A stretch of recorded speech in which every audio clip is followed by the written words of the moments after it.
as mulheres sejam submissas ao seu próprio marido como ao Senhor. Porque o marido é o cabeça da mulher, como também Cristo é o cabeça da igreja, sendo este mesmo o Salvador do corpo. Como, porém, a igreja está sujeita a Cristo, assim também as mulheres sejam em tudo submissas ao seu marido. Maridos, amai vossa mulher, como também Cristo amou a igreja e a si mesmo se entregou por ela, para que a santificasse, tendo-a purificado por meio da lavagem de água pela palavra, para apresentar a si mesmo igreja gloriosa, sem mácula, nem ruga, nem coisa semelhante, porém santa e sem defeito. Assim também os maridos devem amar a sua mulher como ao próprio corpo. Quem ama a esposa, a si mesmo se ama.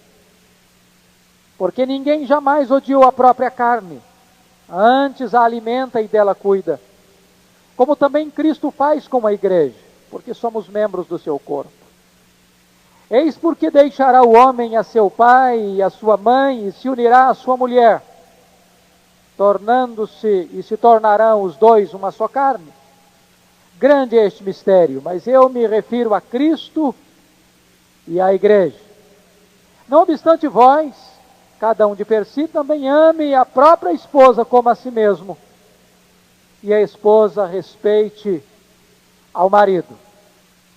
Eu queria meditar nessa noite sobre o tema: como ter o céu em seu lar.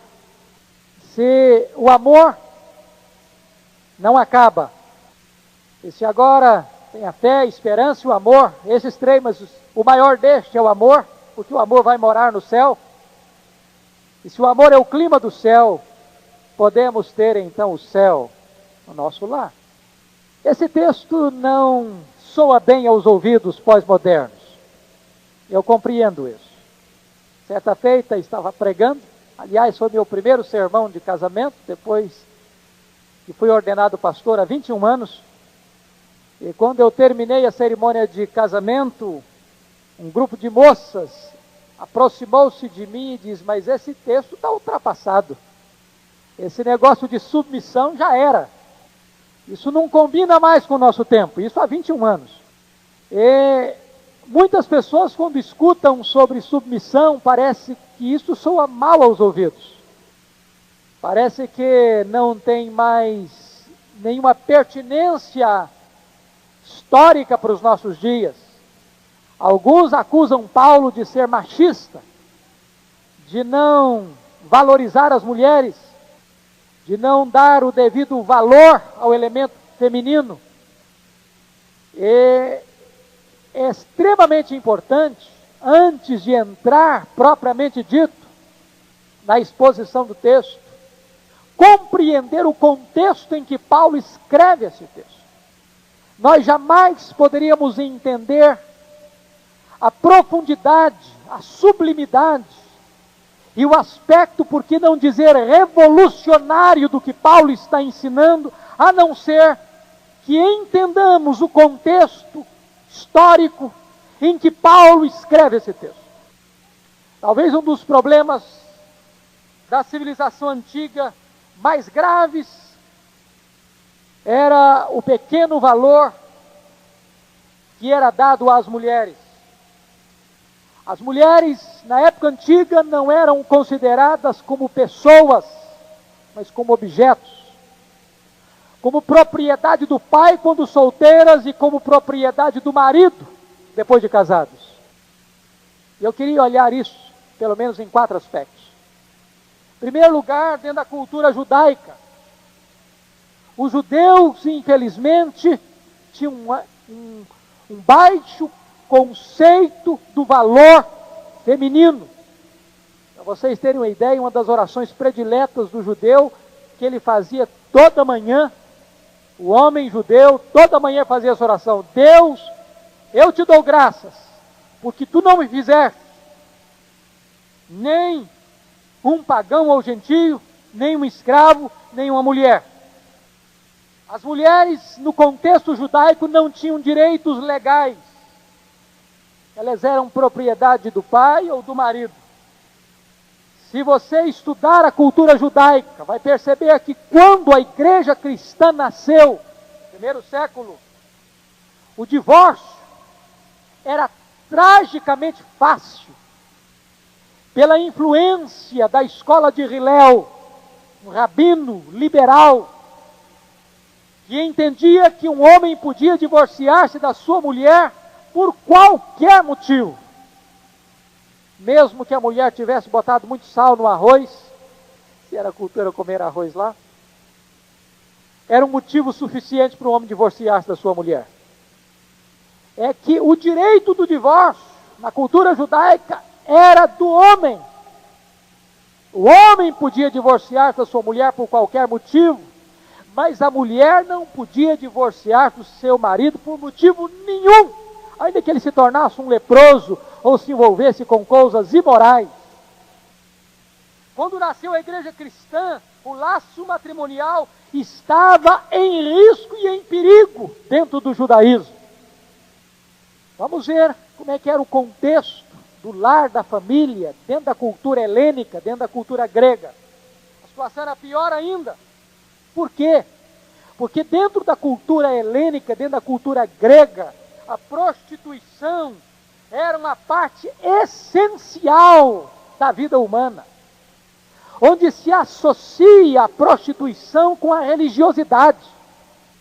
E até hoje, se você vai à Grécia, você ainda fica chocado, perplexo, com as lojas de souvenirs, onde você encontra objetos de decoração explorando a sensualidade e a prostituição, e toda sorte de desvario sexual.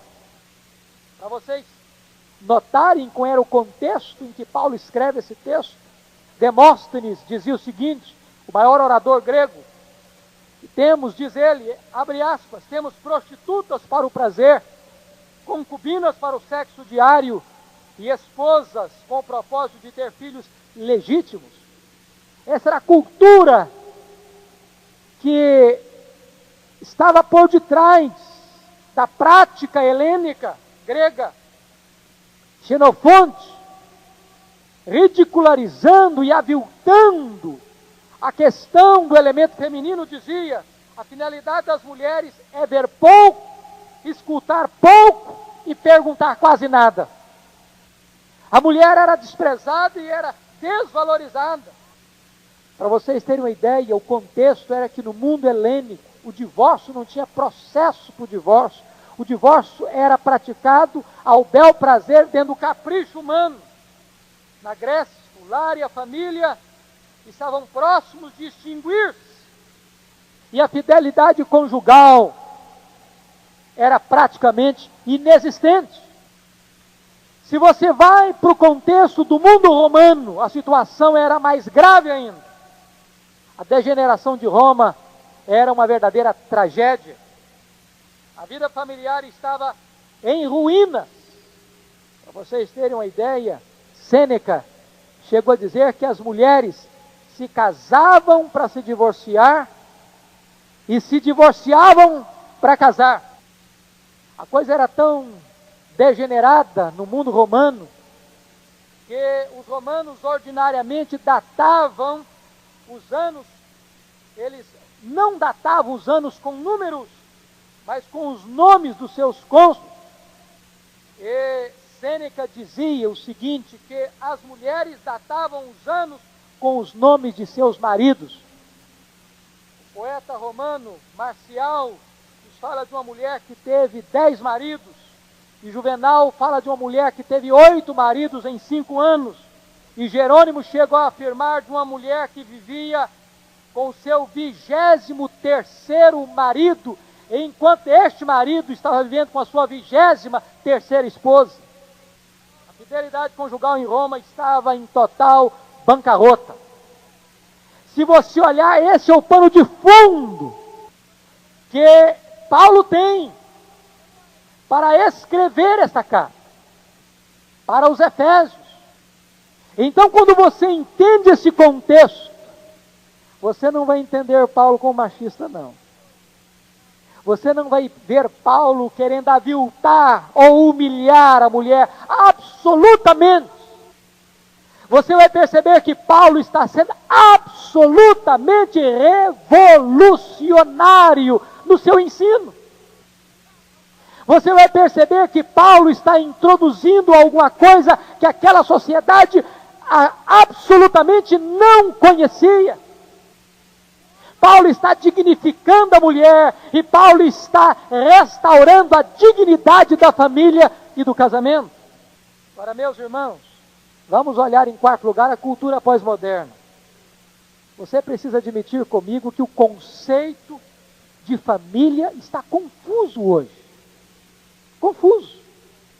A nossa sociedade está confusa acerca de qual é o papel do homem e qual é o papel da mulher.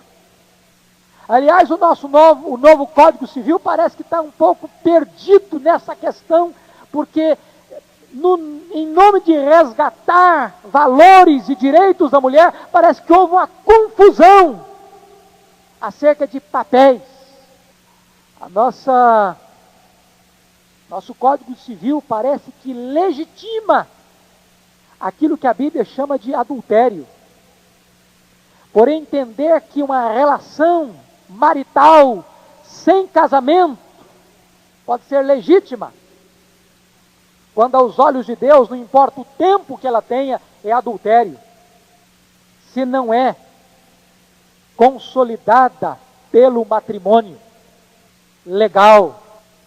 Nós estamos vivendo numa época, meus irmãos, em que a infidelidade conjugal, e eu fiquei estupefato com isso, quando o último trabalho que escrevi no seminário em Jackson, as últimas pesquisas do ano de 2001, registravam que nos Estados Unidos, essa estatística era de lá, 75% dos maridos e 63% das mulheres eram infiéis aos seus cônjuges. Nós estamos vivendo a época em que o divórcio está se tornando cada vez mais fácil e mais estimulado. E nesse contexto e cultura pós-moderna, o texto do apóstolo Paulo aos Efésios é da mais alta importância e se reveste da maior urgência e da mais profunda pertinência. Dentro desse pano de fundo, então, é que temos que olhar esse texto. Primeiro ponto, e olhar qual é o papel da esposa. Se você perceber por que é que Paulo está tratando primeiro da mulher e não do marido, é porque eu disse quarta-feira passada, e vocês podem estudar isso, que a dobradiça entre o primeiro texto e o segundo é o versículo 21. Paulo está falando da plenitude do Espírito Santo, e ele está dizendo que uma das marcas do Espírito Santo, além de comunhão, adoração, gratidão, é submissão. E no verso 21 ele diz que a submissão não é apenas um dever da mulher, dos filhos e dos empregados, mas que a submissão é uma prática que todo cristão precisa ter na sua vida, sujeitando-vos uns aos outros no temor de Cristo. Já que o tema dele é submissão, então ele coloca aí, em primeiro lugar, o papel da mulher. E Paulo então vai escrever, no verso de número 22, as mulheres sejam submissas ao seu próprio marido, como ao Senhor. O primeiro ponto que eu chamo a atenção é o que não é submissão. Obviamente, submissão não é inferioridade. John Mackay, presidente do seminário de Princeton, no seu precioso livro O Sentido da Vida, diz que um dos maiores riscos que a igreja corre nos dias de hoje é a artimanha satânica de esvaziar o sentido das palavras. Quando você fala uma palavra, as pessoas entendem outra coisa. Submissão, por exemplo, quando uma pessoa escuta submissão, há como que uma distorção, um ruído de comunicação entre o emissor e o receptor, e a pessoa entende submissão como se você estivesse pregando que a mulher é inferior ao homem. E não é isso que a Bíblia está querendo dizer. Devemos desinfetar a palavra submissão, desses sentidos equivocados. A mulher certamente não é inferior ao homem. A Bíblia diz que Deus criou o homem e a mulher. E homem e mulher são a imagem e semelhança de Deus. Quando Deus foi criar a mulher, exatamente tirou a mulher do lado do homem para significar a sua coigualdade. E quando Deus colocou a mulher na vida do homem, disse que ela deveria ser auxiliadora, idônea. E no hebraico essa palavra idônea significa aquela que olha nos olhos, aquela que está no mesmo nível, aquela que é coigual.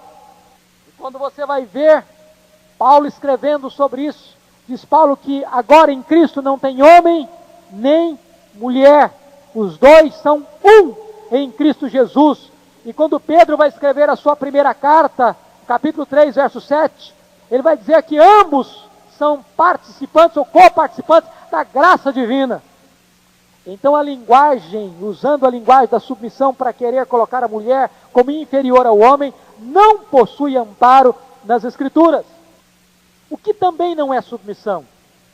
Submissão não é obediência incondicional. Não é isso que a Bíblia quer dizer por submissão. Precisamos deixar isso muito claro, que a submissão que temos incondicional é apenas a Deus. Por quê? Porque a submissão a Deus sempre será uma submissão compatível com o caráter de Deus. Deus nunca vai exigir de você uma submissão que vai ferir sua própria palavra, que vai ferir o seu próprio caráter. Deus nunca vai exigir de você uma obediência que no ato desta obediência você estará infringindo as suas leis e os seus mandamentos e os seus princípios. É por isso que a nossa submissão a Deus é absoluta, é total. É por isso que todos nós somos servos de Deus e de Cristo. Agora, a submissão da mulher ao marido não é incondicional nesse sentido. Por quê? Porque se o marido exigir da sua esposa uma submissão que leve esta esposa a ser insubmissa a Deus, então essa esposa, por submissão a Deus, precisa ser insubmissa ao marido. Ou seja, a maior autoridade da mulher é a sua obediência a Jesus Cristo. Se o marido exigir desta mulher uma submissão em que esta mulher é forçada a ser insubmissa a Jesus, ela está desobrigada de ser submissa ao marido? Explico. Eu já penso que ter dito isso aqui. Certa feita uma mulher me telefonou, eu estava nos Estados Unidos, e uma mulher me telefonou em Jackson e disse: pastor, preciso de ajuda. Ela me disse: o meu marido está forçando a barra por causa dos seus devaneios e loucuras.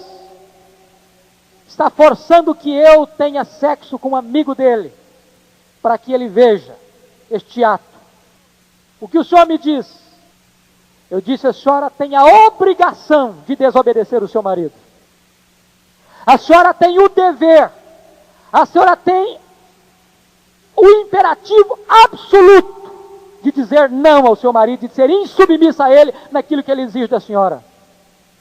Porque se a senhora obedecer ao seu marido nesse capricho, a senhora está desonrando ao seu Deus, a quem a senhora deve obediência total e absoluta. Louvado seja Deus. Esta mulher me procurou mais tarde para dizer que, em face da sua postura firme, seu marido mudou a sua posição em relação a ela. Precisamos, como os apóstolos disseram para o Sinédrio, antes importa obedecer a Deus que aos homens. Agora, o que é então submissão? Os melhores exegetas entendem da seguinte maneira esse verso. Você pode consultá-los quando diz assim: as mulheres sejam submissas ao seu próprio marido como ao Senhor, não está querendo dizer que a mulher é submissa ao marido no mesmo grau que é submissa ao Senhor.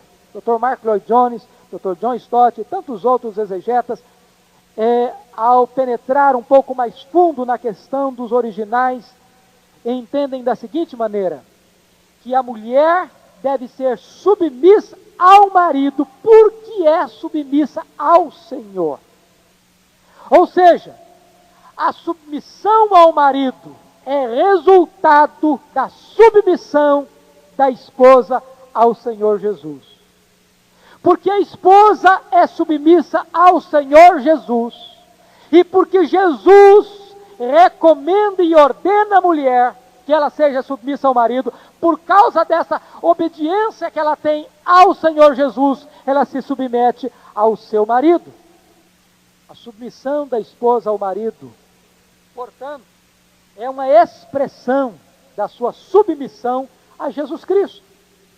E de que forma tem que ser esta obediência, ou esta submissão? De uma maneira espontânea, de uma maneira livre, de uma maneira alegre.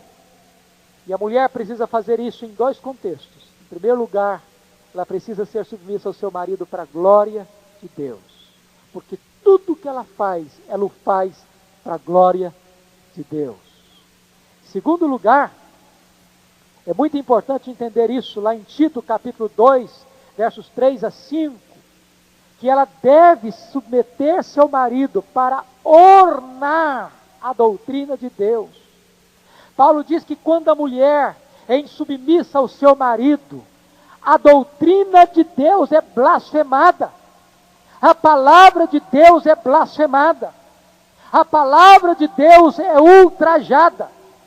Portanto, não é simplesmente uma questão de relação marido e mulher. Está aí implicado a palavra de Deus. Isso é tão importante entender. Porque a mulher é obediente a Deus. Porque ela tem um compromisso com a palavra de Deus. Porque ela quer que a doutrina, que a verdade de Deus seja adornada. Então ela se submete ao marido, como a igreja se submete a Cristo. O que é submissão? Em segundo lugar, irmãos, a submissão é um ato de liberdade da mulher. Quando Deus nos deu leis, as leis não têm a finalidade de nos escravizar, mas de nos libertar. Não é verdade? Quem é que é preso? Aquele que pratica a lei? Aquele que quebra e viola a lei. Quando é que você é um cidadão livre? Que vem e vai. Que tem direito de ir e vir. É quando você obedece à lei. No momento em que você quebra a lei, que você se torna transgressor da lei, então você se torna escravo, cativo. A liberdade da mulher está na sua submissão. A mulher é tanto mais livre como quando ela é submissa ao seu marido, como a igreja o é a Cristo. Este é um princípio de Deus. Um trem só é livre para correr enquanto ele corre em cima dos trilhos. Quando ele foge dos trilhos, acontece um desastre.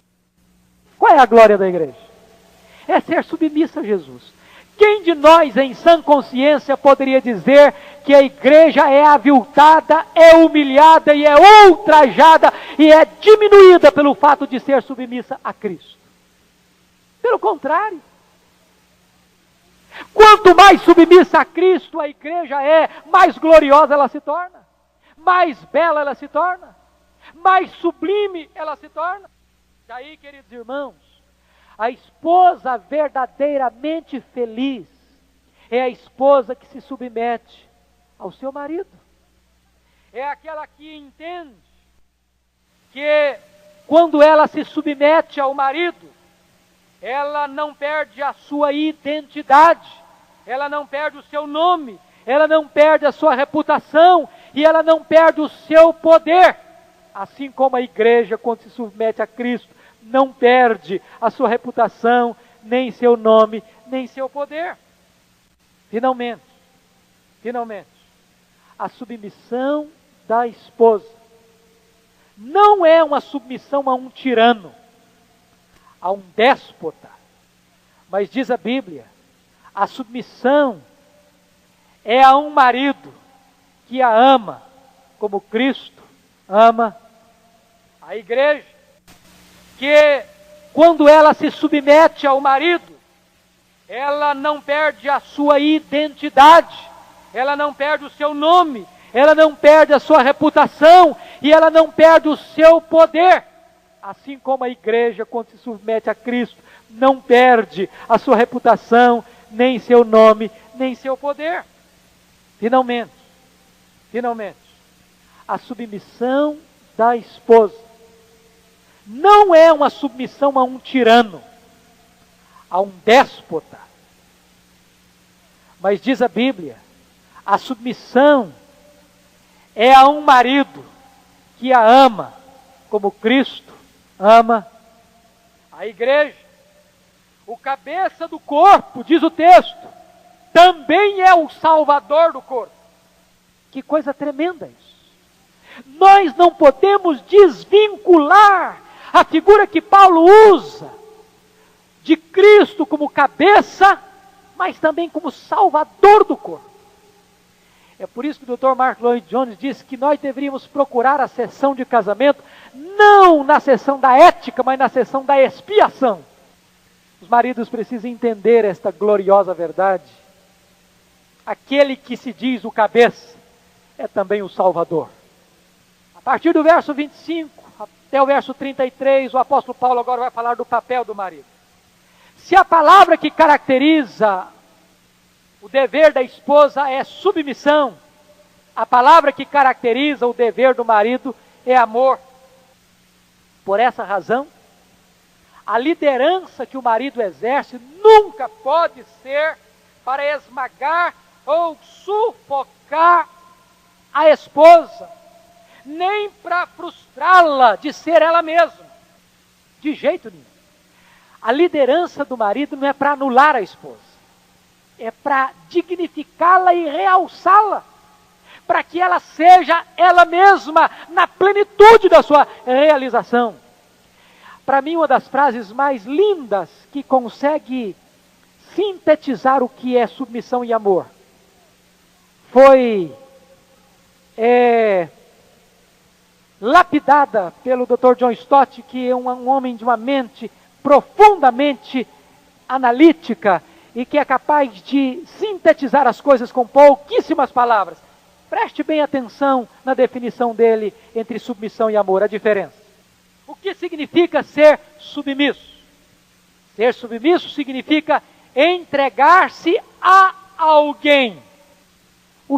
O que significa amar? Amar é entregar-se por alguém. Submissão é entregar-se a alguém. Amar é entregar-se por alguém. Vejam vocês que submissão e amor são dois aspectos da mesmíssima coisa. Submissão é entregar a, amor é entregar por. E nesse texto, quando Paulo está falando do papel do marido, ele usa 5 verbos. Eu queria chamar a sua atenção para eles. Veja você. Maridos, amai vossas mulheres. Então o primeiro verbo é amar. E como é que foi o amor de Cristo? Versículo 25. Como é que foi o amor de Cristo pela igreja? Primeiro foi um amor proposital. Proposital. Nós amamos porque Ele nos amou primeiro. Isso é tremendo, porque o amor de Deus difere do nosso neste particular. Quando um rapaz se enamora de uma moça, quando uma moça se enamora de um rapaz, quando os dois olham um para o outro, começam a desenvolver um relacionamento de amizade, daqui a pouco essa relação se intensifica e assume um compromisso de namoro, de noivado e de casamento, este amor é atraído pelas qualidades da pessoa amada. Este amor é provocado pelo outro. A causa do amor está no outro. Deus nos amou. Mas a causa do amor de Deus não está em nós, está nele mesmo. Ele nos amou por amor do seu próprio nome. Ele nos amou porque Ele é amor. Não porque viu em nós algo que o atraísse, que justificasse o seu amor por nós. A Bíblia diz: Deus prova o seu amor para conosco pelo fato de ter Cristo morrido por nós, sendo nós ainda pecadores. Que coisa tremenda. É um amor proposital. Segundo lugar, como é que é este amor? Cristo amou e a si mesmo se entregou pela igreja. Versículo 25. Então, um amor sacrificial. Vejam vocês que se as mulheres ficam exasperadas às vezes pelas ordenanças bíblicas, os homens deveriam ficar desesperados então. Porque a exigência em relação aos maridos é infinitamente maiores do que as exigências feitas à mulher. Porque Deus chama o marido para imitar o próprio Cristo. O marido tem que amar a sua mulher com amor sacrificial, um amor sem reservas. Terceiro lugar, que tipo de amor é esse? Diz o verso de número 26, para que a santificasse. Esse amor é um amor que busca o aperfeiçoamento da esposa. Outro aspecto, este é um amor perseverante. Diz João 13:1, tendo amado os seus, amou-os até o fim. Oh, como nós estamos precisando ouvir isso hoje. Porque hoje as pessoas estão amando até a primeira crise, até a doença chegar, até um revés financeiro acontecer, até acontecer uma turbulência. As famílias pós-modernas parece que perderam a capacidade de enfrentar dificuldades juntos. Cristo amou até o fim. Pedro negou Jesus. Jesus continuou amando Pedro até o fim. Foi atrás dele e o restaurou. Qual o segundo verbo aí do texto? O segundo verbo do texto é entregar-se. Versículo 25. Veja você que esse amor não é um amor egoísta. Meus irmãos, eu lido com um ministério de aconselhamento há 21 anos, completei semana passada, 21 anos de ordenação. Se você fizer uma filtragem das razões das crises conjugais, 90% delas é porque o eu está na frente do outro. O eu está na frente. É a minha vontade, é o meu desejo, é o meu capricho. Quando o amor se entrega, se doa, se dá, investe, ele não está pensando no seu bem-estar prioritariamente, mas no bem do cônjuge. Terceiro verbo, santificá-la. Aqui é santificar. O marido tem a responsabilidade diante de Deus de santificar, abençoar e dar condições da sua esposa crescer espiritualmente. Ou seja, nenhuma pessoa deveria exercer maior influência espiritual na vida da nossa esposa do que nós maridos. Dentre as responsabilidades que Deus nos deu a responsabilidade de ajudar a nossa esposa a se santificar. Quarto verbo, veja você aí, versículo 26, purificando, ou o verbo purificar. Função do marido, tornar a esposa mais limpa, mais pura, aos olhos do Deus vivo. Que coisa fenomenal! A esposa deve tornar-se mais parecida com Jesus, à medida que convive com o seu marido. E finalmente, o último verbo que aparece aí, que é compromisso do marido, versículo 27, apresentar. Versículo 27, para apresentar a si mesmo, igreja gloriosa. Nós temos que entender essa figura, eu já preguei sobre isso aqui, mas vou recordar rapidamente. O que significa essa figura de apresentar a esposa, como Cristo vai apresentar a igreja gloriosa, sem mácula nem ruga, santa e sem defeito? É que o casamento judaico passava por 4 etapas distintas. A primeira fase do casamento era o noivado. E o noivado era um compromisso muito mais sólido do que hoje nós chamamos de noivado. Onde havia testemunhas, onde se firmava um compromisso, e ali lavrava-se um documento, e se assinavam testemunhas, e aquele casal era considerado casado, embora não vivendo maritalmente. De tal maneira que naquela época o noivado só era rompido com o divórcio. É por isso que José, noivo de Maria, ainda não estava desposado com ela, mas resolveu no seu coração abandoná-la quando descobriu que ela estava grávida, até que o anjo do Senhor apareceu a ele em visão e tal, etc. E vocês conhecem a história, para que ele recebesse Maria, porque ela estava grávida por obra do Espírito Santo. Segunda fase do casamento judaico era a fase da preparação.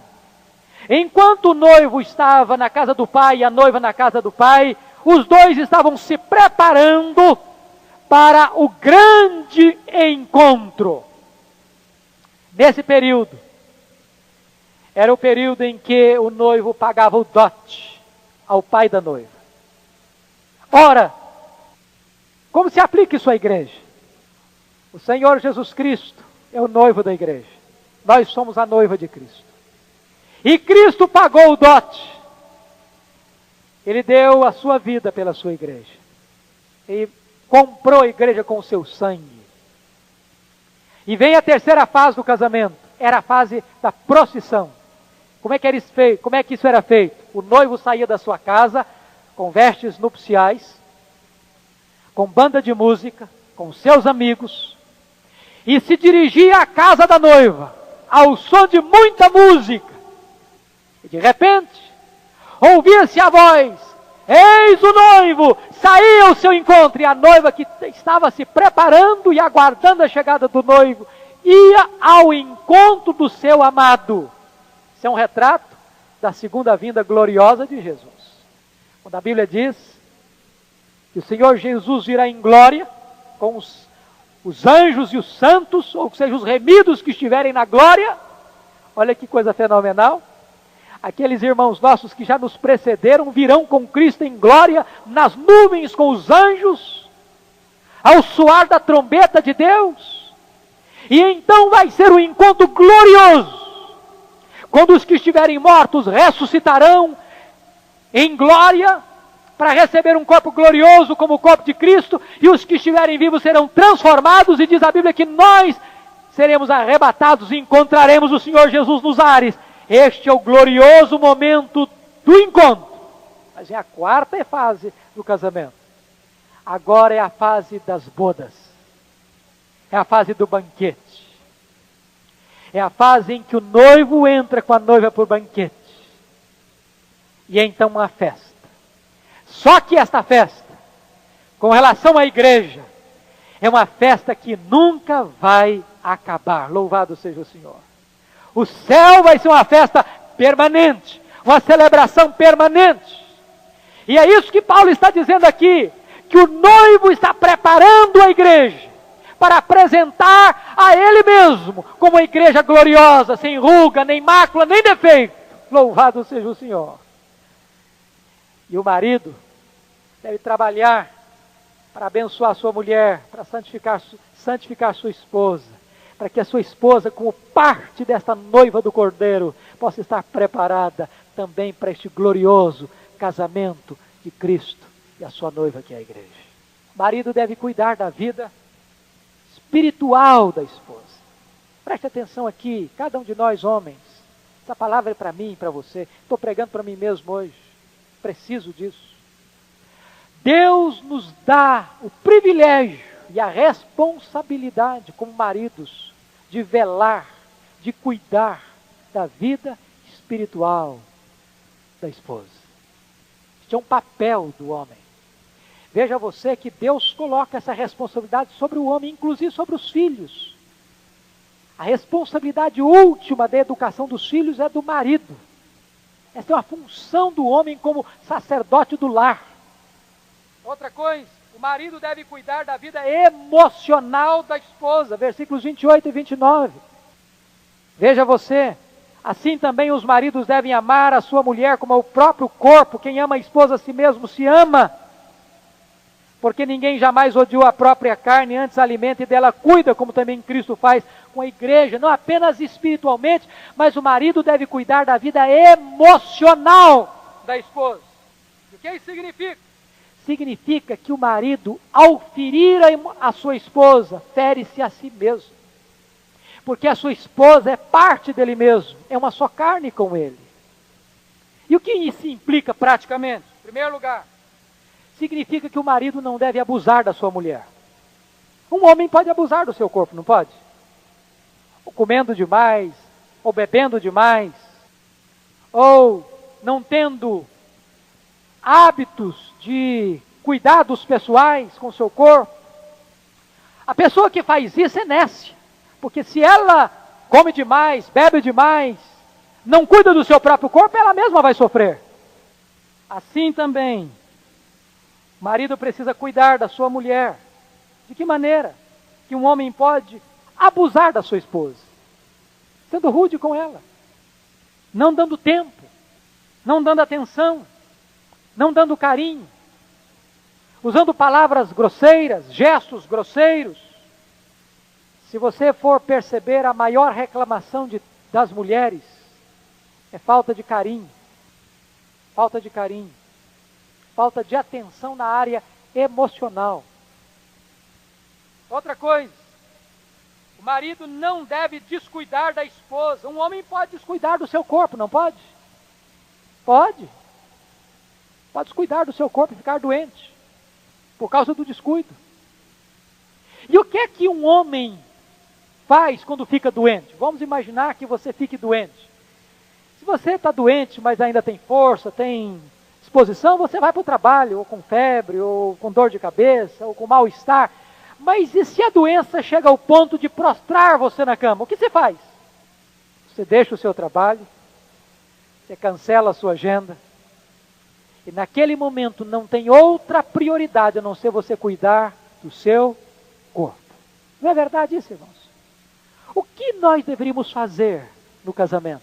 A mesma coisa. Há momentos em que o casamento precisa ser internado para um tratamento intensivo. Intensivo. Tem hora que deveríamos parar e cancelar qualquer outra coisa. Se uma pessoa está doente e não vai para o médico na hora certa, pode chegar ao médico e dizer: sinto muito, você veio tarde demais, já passou da hora. Quantos casamentos passam da hora? Porque não deram o tratamento devido na hora necessária. Porque não cuidaram na hora certa. A minha conclusão é de que não são os grandes problemas que destroem o casamento, às vezes são os pequenos problemas que não são tratados na hora certa, na medida certa. Como é que o marido pode descuidar da sua esposa? Pela televisão. Meus irmãos, é grave isso. Mas é muito constante a reclamação das esposas que vão para a cama sozinhas e o marido fica deitado no sofá da sala. E quando ele chega no leito conjugal, a esposa já está ou irritada ou dormindo. E depois não sabe por que essa esposa vai perdendo o interesse, o encanto, o prazer do relacionamento conjugal. Como é que um marido pode descuidar da esposa? Através da internet. Quantos maridos que entram horas, madrugada dentro, às vezes pensando até que estão fazendo uma coisa boa ou positiva, mas nós temos que ter muito cuidado com a falsa espiritualização.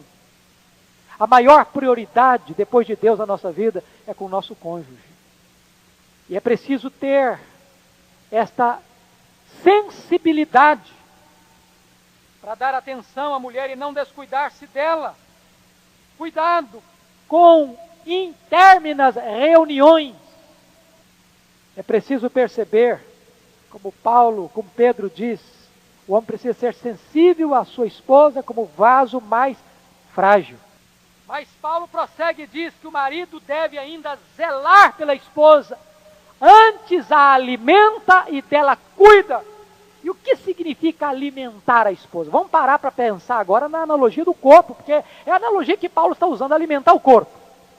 Como é que você alimenta o seu corpo? Em primeiro lugar, uma boa dieta, não é verdade? Você pensa em sua dieta, em sua comida. Então você vai procurar balancear a sua dieta. Você precisa alimentar a sua esposa. Pensa naquilo que vai edificá-la, vai abençoá-la. Vai servir a ela uma dieta de amor balanceada. Agora, quando você pensa em alimento, nem todo mundo, quando chega num restaurante ou em casa, pensa em alimentos apenas em termos de carboidratos, de vitaminas, de sais minerais. Não é verdade? Muitas vezes você vai comer alguma coisa pelo prazer de comer, pelo sabor. Quando você chega perto de um pudim de leite condensado, você não está nem perguntando o que é que tem ali, você sabe que é gostoso. Você tem deleite em comer. Então o que significa isso no casamento? Você alimenta no sentido de que você precisa encontrar formas e meios e descobrir mecanismos daquilo que satisfaz, dá prazer à sua mulher.